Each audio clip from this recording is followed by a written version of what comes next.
Good morning বন্ধুরা, আশা করছি আপনারা সবাই খুব ভালো আছেন। আমিও খুব ভালো আছি। ব্লগ উইথ অন্তরাতে আপনাদের সবাইকে আবার স্বাগত জানাচ্ছি।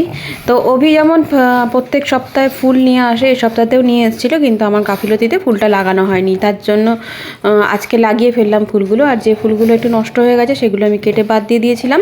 আর যেগুলো তারই মধ্যে যেগুলো একটু ভালো ছিল সেগুলোকে আমি দিয়ে দিয়েছিলাম ছোটো যে ফুলদানিটা তার মধ্যে, আর ফ্রেশ ফুলগুলো রেখেছিলাম বড় ফুলদানিটার মধ্যে। বেশ সুন্দর লাগছিল, গোলাপটাও বেশ সুন্দর ফুটেছিল।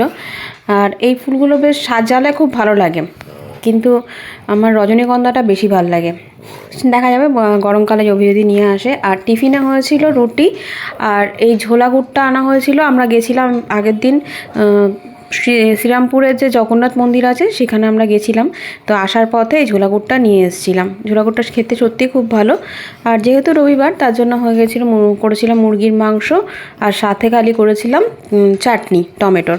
কারণ মা তো ঝাল কিছু খেতে পাচ্ছে না, কারণ মায়ের মুখে একটু ঘা টাইপের হয়েছে। কারণ যেহেতু ব্লাড নিয়েছে, ব্লাডের এটা সাইড এফেক্ট, ডাক্তারবাবু যেটুকুনি বলছেন, আমি তো বুঝি না।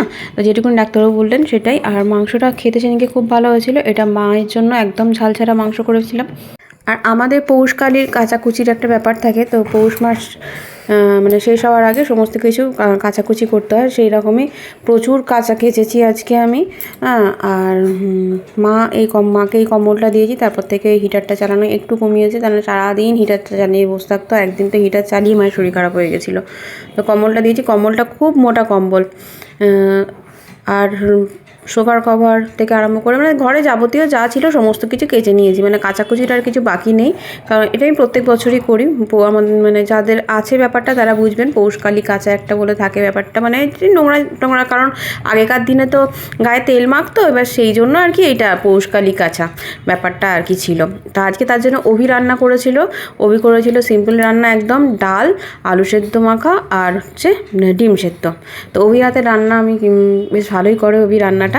তো আজকের মতো ব্লগটা আমি এখানেই শেষ করলাম। টাটা, বাই, সবাই ভালো থাকবে।